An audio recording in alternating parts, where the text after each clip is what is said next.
அருட்பெரும் ஜோதி அருட்பெரும் ஜோதி தனிப்பெரும் கருணை அருட்பெரும் ஜோதி நம்மவர்கள் அனைவருக்கும் தமிழ் வேங்கையின் தயவு வணக்கம். வள்ளல் பெருமானார் அவர்கள் எழுதிய திருவருட்பா பகுதியில் ஏராளமான இடைச்செருகள் ஆங்காங்கே உள்ளே வந்துவிட்டன என்று அண்மை காலமாக நம்முடைய சன்மார்க்க மெய்யன்பர்கள் ஒரு சிலர் இந்த கருத்தை தொடர்ந்து முன்வைத்து கொண்டே இருக்கின்றார்கள்.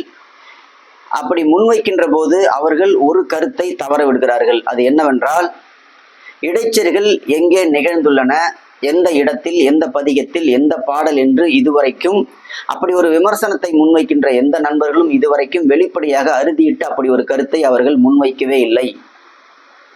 எனவே உண்மையிலேயே வள்ளல் பெருமானார் அவர்கள் எழுதிய திருவருட்பா பாடல் பகுதியில் இடைச்செருகள் உள்ளதா இல்லையா என்பது குறித்து இந்த பதிவு. இந்த பதிவினுடைய தொடக்கமாக 1861ஆம் ஆண்டு வள்ளல் பெருமானார் அவர்கள் அவருடைய இளமைக்கால நண்பர் சென்னையிலே வசித்த இருக்கும் ரத்தன முதலியார் ஐயா அவர்களுக்கு எழுதிய ஒரு கடிதம், முக்கியமான அந்த கடிதத்தினுடைய ஒரு பகுதியை நான் படித்துவிட்டு அதனுடைய தொடர்ச்சியாக இந்த காட்சி பதிவை நான் உங்கள் முன்னால் சமர்ப்பிக்கின்றேன். தயவு செய்து இந்த பதிவு உங்களுக்கு பிடித்திருந்தால் குறைந்தது ஒரு 100 பேருக்காவது இந்த பதிவை நீங்கள் அனைவருக்கும் பகிரச் செய்யுமாறு அன்போடு கேட்டுக்கொள்கின்றேன். திருவருட்பாவில் இடைச்செருகள் உண்டா இல்லையா என்பதற்கு இந்த காட்சி பதிவே கடைசி பதிவாக இருக்க வேண்டும். எனவே இதற்கு ஒரு முற்றுப்புள்ளி வைக்க வேண்டும் என்கின்ற ஒரு எண்ண ஓட்டத்தோடு இந்த பதிவை நான் இங்கே உங்கள் முன்னால் வைக்கின்றேன். எனவே இதை அவசியம் எல்லோரும் கவனித்து இதை அனைவருக்கும் பகிரச் செய்யுமாறு மீண்டும் ஒரு முறை தாழ்மையோடு கேட்டுக்கொள்கின்றேன். வள்ளல் பெருமான் அவர்கள் நண்பருக்கு எழுதிய கடிதத்துல ஒரு செய்தியே, மிக முக்கியமான செய்தி, விண்ணப்ப கழிவென்பா நெஞ்சறிவுறுத்தல் இவைகளை அங்கிருந்து இங்கு வந்திருந்து பிரயாணப்பட்டு அங்கு வருகின்ற பெரிய தமக்கையார் வசத்தில் சுமார் ஒரு மாதமாயிற்று கொடுத்தனுப்பினேன். அதாவது சென்னையிலிருந்து கருங்குழியில் இருக்கிற வள்ளல் பெருமானார் அவர்களை சந்திப்பதற்காக பெரிய தமக்கையார்னா வள்ளலாருக்கு 2 அக்கா, 2 அக்காவில் மூத்த அக்காவை பத்தி சொல்றாரு. சுந்தராம்பாள் அம்மையாரை இங்க குறிப்பிடுறார். அவங்க சென்னை பட்டணத்திலிருந்து வந்து என்ன பார்த்தாங்க. வந்து பார்த்தவங்கள்ட்ட விண்ணப்ப கழிவென்பாவும் நெஞ்சறிவுறுத்தலும் கொடுத்தனுப்பி 1 மாதம் ஆயிற்று. அவள் அங்க வந்திருந்த அப்படி பிரயாணப்பட்டு அங்க வந்த நேரத்துல அவள் மத்தியில் கருங்களவால் கையில் மெய்யில் உள்ளவைகளை எல்லாம் இழந்து விட்டதாக கேள்விப்பட்டேன். அவங்ககிட்ட இருந்தக்கூடிய நகை நட்டு பொண்ணு பொருள் காசு பணங்கள் எல்லாத்தையும் ஒரு கருங்களவு, அதாவது கொடுமையான ஒரு திருட்டின் மூலமாக, வழிப்பறி கொள்ளையின் மூலமாக இதையெல்லாம் அவங்க இழந்து விட்டார்கள். அவள் இன்னும் அங்கு மத்தியில் பந்துக்களிடமாக இருக்கிறாள் போல காண்கிறது. அதாவது உறவினர் வீட்டுல யார் வீட்லயோ போயிட்டு தஞ்சம் அடைஞ்சிருக்கிறாங்க. இந்த தகவல் ஆனா வள்ளல் பெருமானாருக்கு தெரிய வந்திருக்கு. ஆதலில் அவர்கள் அவ்விடம் வந்தவுடன் மேற்படி புத்தகங்களை சேர்ப்பிப்பதும் அல்லாததும் உடனே அவசியம் எனக்கு தெரியப்படுத்த வேண்டும். மேற்படி அவங்க அக்கா சுந்தராம்பாள் அம்மையார் அவர்கள் இருக்கும் ரத்தன முதலியாரை சந்திக்கும் போது இந்த புத்தகம்லாம் எழுதின அந்த நெஞ்சறிவுறுத்தலும் விண்ணப்ப கழிவென்பாவும் வந்து சேர்ந்துச்சா இல்லையான்னு எனக்கு தெரியப்படுத்துங்க அப்படின்ற கடிதம். இது வந்து திருவருட்பா பதிப்பிக்கிறதுக்கு முன்னாடி எழுதப்பட்ட கடிதம் 1861. திருவருட்பா இந்த செய்தி இத யாரு வெளியிடுறதுன்னு சொன்னா, இந்த கடித பகுதிகளை எல்லாம் முதலாக வெளி உலகத்துக்கு வெளிச்சத்துக்கு கொண்டுட்டு வந்தவரும் பாலகிருஷ்ண பிள்ளை அவர்கள். திருவருட்பா செம்பதிப்பு செம்மல். இந்த கடிதங்கள் கிட்டத்தட்ட ஒரு 45க்கும் மேற்பட்ட கடிதங்கள் எல்லாம் முதலாக நமக்கு வெளிவந்த ஆண்டு 1932. இப்ப நான் படிச்ச கடிதத்தினுடைய ஒரு பகுதி 1932ஆம் ஆண்டு வெளிவந்தது. அப்ப இந்த எழுதப்பட்ட காலம் வந்து 1861. திருவருட்பா பதிப்பு காலம் அதுக்கு பின்னாடி 1867. இப்ப நமக்கு படிக்கும்போது என்ன தோன்றுகிறது என்றால், ஒரு வள்ளல் பெருமானார் வந்து அவங்க அக்கா கிட்ட கொடுத்தனுப்பும் போது கையெழுத்து பிரதியா அல்லது ஓலைச்சுவடியை கொடுத்தனுப்புனது வந்து வழிப்பறி கொள்ளக்காரங்கிட்ட சிக்கிச்சு. இப்ப அது என்ன ஆச்சு அப்படிங்கிற கவலை இந்த கடிதத்தை முதலாக வாசிக்கின்ற எல்லா வாசகர்களுக்குமே, சன்மார்க்க அன்பர்களுக்கு ஒரு பெரிய ஐயமும் அச்சமும் கவலையும் ஏற்படும். ஆனா நமக்கு என்ன இதுல ஒரு மகிழ்ச்சியான ஒரு ஆறுதலான செய்தி என்றால், இந்த பகுதி வந்து அதாவது வந்து இந்த புத்தகம், இந்த திருவருட்பாவுடைய இந்த நெஞ்சறிவுறுத்தலும் விண்ணப்ப கழிவென்பாவும் முதலாக 1867ஆம் ஆண்டு வெளியிட்ட முதல் 4 திருமுறைகள் வெளியிட்ட அந்த பகுதியிலேயே தொழுவூர் வேலாயுத முதலியார் அவர்கள் தலைமையில் வெளியிட்ட இந்த புத்தகத்தில் முதல் பதிப்பில் இது இடம்பெற்று விட்டது. அது மாதிரி விண்ணப்ப கடிவென்பா நெஞ்சறிவுறுத்தலும் இதுல இடம்பெற்று விட்டது அப்படிங்கிற செய்தியை இப்ப நம்ம பாக்குறோம். இப்ப நமக்கு என்ன இதுல வரலாற்று தெரிய வந்துருச்சுன்னா, திருடங்கிட்ட சிக்கிய அந்த கையெழுத்து பிரதி அவன் நகை பொண்ணு பொருள் எல்லாத்தையும் பணம் பத்தெல்லாம் எடுத்துட்டு போயிருந்தாலும் வள்ளல் பெருமானார் எழுதிய கையெழுத்து பிரதி அவர் விட்டுட்டு போயிட்டாரு. அது சுந்தராம்பாள் அம்மையார்கிட்டமே இருந்திருக்கு. அவங்க அதை எடுத்துட்டு போயிட்டு உரியவர்கள்ட்ட ரத்ன முதலியார் அவர்கிட்ட கொடுத்ததனுடைய விளைவுதான் அது 1867 அது பதிப்பில் இடம்பெற்றது. இப்ப இந்த பதிப்பை யார் பார்த்திருப்பா? பாலகிருஷ்ண பிள்ளையும் பார்த்திருக்கிறார். அப்படி பார்த்துதான் அவர் ஒவ்வொன்றாக வரலாற்று முறையாக அவரும் கிட்டத்தட்ட 35 ஆண்டு காலம் ஆய்வு செய்து அந்த நூலை பதிப்பிக்கிறார். அப்படி பதிப்பிக்கின்ற பாலகிருஷ்ண பிள்ளை இங்க ஒரு முக்கியமா ஒரு செய்தியை பதிவு பண்றார். எங்க 1956 திருமுறைகளை எல்லாம் வகுத்து தொகுத்து பதிவு பண்ணும்போது அதுல முதல் திருமுறையை பதிக்கிறார். முதல் திருமுறை அல்லது பெருநூல் பகுதி அப்படின்னு பதிப்பிக்கிறாரு. அதுல பாயிரம் எழுதுறாரு. அதாவது முன்னுரை பகுதி. அந்த முன்னுரை பகுதியில் என்ன சொல்றாரு?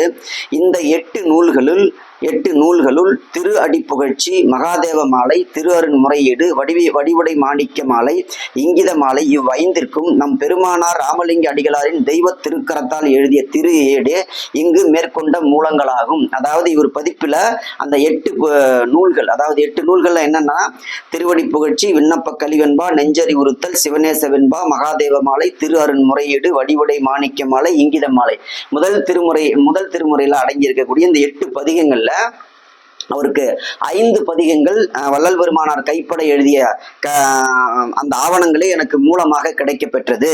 அதுக்கு அடுத்தது நெஞ்சறிவுறுத்தல், சிவநேச வெண்பா ஆகிய இவ்விரு நூல்களுக்கும் அடிகளாரின் அணுக்க தொண்டரான திருவாளர் தர்மலிங்கம் பிள்ளை அவர்கள் எழுதி வைத்திருந்த சுவடைகளே மூல பாடமாகும். இந்த தர்மலிங்கம் பிள்ளை பத்தி திருவருட்பால வேற எங்கேயும் இருக்காது. இந்த ஒரு பகுதியில் அவர் குறிப்பிடுறாரு. வள்ளல் பெருமானோடு உடன் இருந்த தொடக்க கால அன்பர் நினைக்கிறோம். அவர் எழுதி வைத்திருந்த கையெழுத்து பிரதி தான் இதுக்கு எடுத்துக்கொண்ட பகுதின்னு அவர் சொல்றாரு. அதை பார்த்தேன்னு சொல்றாரு பாலகிருஷ்ண பிள்ளை. அடுத்ததாக விண்ணப்ப கலிவெண்பாவிற்கு ஏட்டு பிரதி எதுவும் கிடைக்கவில்லை. அடிகளாரின் தலை மாணாக்கரான உபயகலாநிதி பெரும்புலவர் தொடுவூர் வேலாயுத முதலியார் அவர்கள் 1867 முதலாக அச்சிட்ட திரு அருட்பா பிரதியில் கண்ட பாடமே இங்கு எடுத்துக்கொண்ட மூல பாடமாகும் அப்படின்னு குறிக்கிறார்.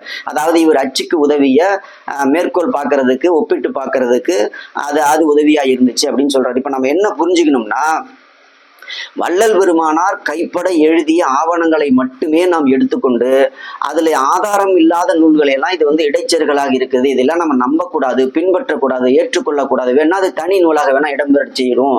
அப்ப நம்ம 2 நூல்களா இதை பிரிக்கணும். திருவருட்பாவை முதல்ல வள்ளல் பெருமான் கைப்பட எழுதிய ஒரு நூலும், அன்பர்கள் எழுதி வைத்தது அல்லது அன்பர்களோட எழுதி வைக்காத திருவருட்பான்னு சொன்ன நூல்கள் எல்லாம் ஒரு பகுதியா வச்சுக்குவோம் அப்படின்னு இப்ப சன்மார்க்க அன்பர்கள் ஒரு வாதத்தை தொடர்ந்து முன்வைத்துக் கொண்டே இருக்கிறார்கள்.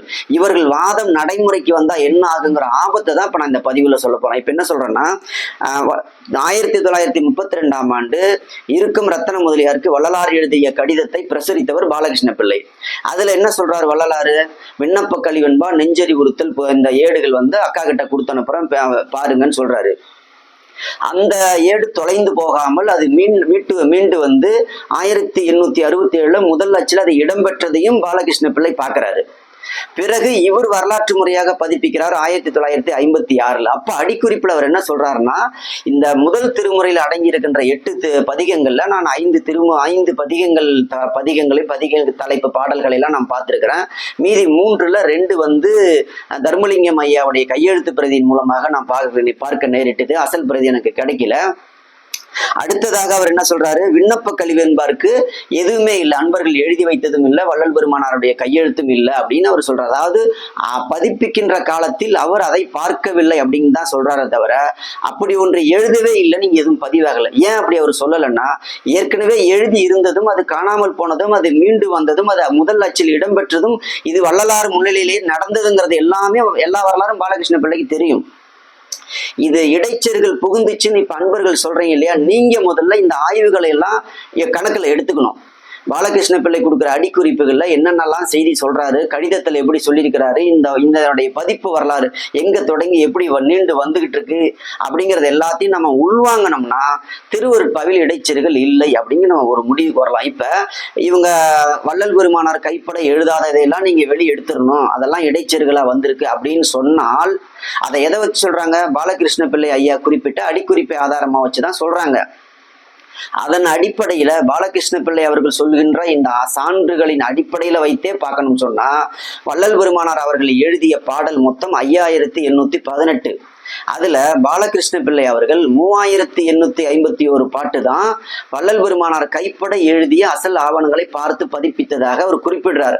அதுக்கு அடுத்தது 1967 பாடல்கள் அவரு அன்பர்களுடைய படியேடுகளிலிருந்தும், அன்பர்கள் படியேடும் கிடைக்கல, வள்ளல் பெருமானார் எழுதுனதும் கிடைக்கல. இது ரெண்டும் கிடைக்காத போது முதல் அச்சிலிருந்து, முதல் அச்சுங்கிறது 3 வகையான காலகட்டத்தில் வெளியாகி இருக்கிறது. முதல் 4 திருமுறை 1867, தற்காலம் இதை வெளியிட வேண்டாம், பிறகு வெளியிடலாம் என்று பார்த்து கொள்ளலாம் என்று ஒதுக்கி வைங்கன்னு சொன்னதுதான் திருத்தணிகை பகுதி 5வது திருமுறையாக தொழுவூர் வேலாயுத முதலியார் வகுத்தது. அது வள்ளல் பெருமானாருடைய தோன்றா துணையின் காலத்தில், அதாவது திருக்காப்பிட்டு கொண்டதற்கு பிறகு வெளியிட்டது 1880.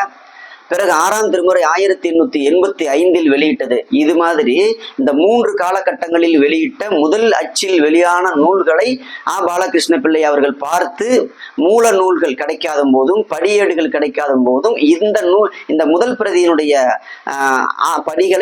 பிரதிகளை ஆதாரமா வைத்து அவர் பதிப்பிக்கிறார். இப்ப பாலகிருஷ்ண பிள்ளை கருத்தின்படி நீங்க இந்த கையெழுத்து பிரதி கிடைக்காததெல்லாம் நம்ம வெட்டி எடுத்துடலாம், ஒதுக்கி வச்சிடலாம் அப்படின்னு சொன்னா விண்ணப்ப கழிவின்பாவையும் நெஞ்சறிவுறுத்தலுமே பாலகிருஷ்ண பிள்ளை கூற்றுப்படி பார்க்கணும்னா நீங்க ஒதுக்கிதான் வைக்கணும். ஏன்னா ஒன்று தர்மலிங்கம் ஐயாவுடைய கைப்பிரதியா கிடைச்சிருக்கு, இன்னொன்று கிடைக்கவே இல்லை. ஆனா உண்மையிலே பாலகிருஷ்ண பிள்ளை கிட்ட கேட்ட அவர் என்ன சொல்லுவாரு? கிடைச்சிருக்குது, அதை பதிப்பிச்சாச்சு, நான் பதிப்பிக்கிற காலத்துல எனக்கு கிடைக்கலங்கிறதான் அவருடைய ஸ்டேட்மெண்ட். அவர் சொல்ல வந்த மைய கருத்து அதுதான். இது மாதிரி வரலாற்று பூர்வமாக எந்த விதமான ஆய்வுகளையும் மேற்கொள்ளாமலேயே பொத்தாம்பொதுவாக திருவருட்பாவில் இடைச்செருகள் வந்து விட்டதுன்னு சொல்றாங்க. இப்ப நான் தொடக்கத்தில் என்ன சொன்னேன்னா பாடல்ல இடைச்செருகள் இல்லைங்கிற ஒரு விஷயத்த சொன்னேன். இப்ப அன்பர்கள் என்ன சொல்லுவாங்கன்னா பாடல்ல இல்ல உரைநடையில இருக்குதா அப்படின்னு கேட்பாங்க. உரைநடையில எங்கேயும் இல்லை, எங்கேயும் இருந்த மாதிரி எதையும் சொல்ல முடியாது. எதை சொல்றாங்க மறுபடியும்னா பேருபதேசம், அதாவது மகோ உபதேசத்தை சொல்றாங்க. மகோ உபதேசம் வள்ளல் பெருமானார் பேசிய பேச்சினுடைய தொகுப்பு. அது பேசினவரே எப்படி எழுத முடியும்? இப்ப நான் ஒரு காட்சி பதிவு இங்க பேசுறேன், நான் ஒரு காணொளி பதிவு செய்யறேன், இப்ப நான் எப்படி எழுதிட்டு இருக்க முடியும்? ஆக வள்ளல் பெருமானார் அவர்கள் நிறைவாக பேசிய நிறைவு பேருரையை 2 அன்பர்கள் எழுதியிருக்கிறாங்க. இதெல்லாம் யார் எழுதுனது, எப்படி எழுதினாங்க, அது ஒரு பிரதியா 2 பிரதியாங்கிறதெல்லாம் என்னுடைய முந்தைய பதிவுகள் இதுக்கு தெளிவான விளக்கத்தை கொடுத்துருக்குறோம். அதுல இடைச்செருகள் வந்திருக்க, திட்டமிட்ட இடைச்செருகள் கிடையாது. மொழி நடையில், அதாவது எழுதின அன்பர்களுடைய மொழி நடையில் சில மாற்றங்கள் நிகழ்ந்திருக்கலாம், சிலது விடுபட்டிருக்கலாம், அல்லது கூட்டி குறைச்சி கூட அந்த அவங்களுடைய புரிதல் மூலமாக எழுதியிருக்கலாம். இதெல்லாம் அடிக்குறிப்பு போட்டு எழுதின பாலகிருஷ்ண பிள்ளை என்ன சொல்றாருன்னா திருவருட்பாவோடு ஒத்து போகின்ற விஷயங்களை மட்டும் உள்வாங்கிக் கொள்ளுங்கள், மற்றதை நீங்க தள்ளிடலாம்னு சொல்லி அவர் தெளிவாகவே குறிப்பிட்டிருக்கிறாரு. அந்த ஒரு விஷயம், அந்த ஒரு பகுதியில் மட்டும்தான் அதையும் குறிப்பிடுறாரு. இதையெல்லாம் நீங்க உள்வாங்கி கொண்டு இதை கடந்து முன்னேறி திருவருட்பாவை மக்கள் மத்தியில கொண்டு போவதற்கு பதிலாக நாமளே திருவருட்பாவில இடைச்செருகள் புகுந்துச்சு, இது நிறைய பேர் இப்படி பண்ணிட்டாங்க அப்படின்னு பொத்தாம் பொதுவா சொல்றதை விட்டுட்டு இனிமேலாவது இப்ப நான் சொல்ற மாதிரி சான்றுகளோட ஆதாரங்களோட நீங்க இந்த இடைச்செருகள் புகுந்து விட்டது, இடைச்செருகள் வந்து விட்டது என்றால் நிச்சயமாக ஆதாரங்களோடு சொல்லுமாறு தாழ்மையோடு கேட்டுக்கொள்கின்றேன். இப்போ இன்னொரு முக்கியமான ஒரு பகுதிக்கு வரும். அப்படின்னா ஆதாரம், வரலாற்றுல திருவருட்பாவில இடைச்செருகள் எங்கேயுமே நிகழலையா அப்படிங்கிற ஒரு கேள்வி இறுதியாக யாராவது ஒருத்தர் கேட்கக்கூடும். நிச்சயமாக இடைச்செருகள் இருந்தது, இப்போது இல்லை. எப்படி இருந்தது எப்படி இல்லை என்பதை அடுத்த பதிவில் உங்களுக்கு இதே மாதிரி தெளிவாக புரிய வைக்கும்படி சொல்கின்றேன். அன்பர்கள் அனைவருக்கும் நன்றி, வணக்கம்.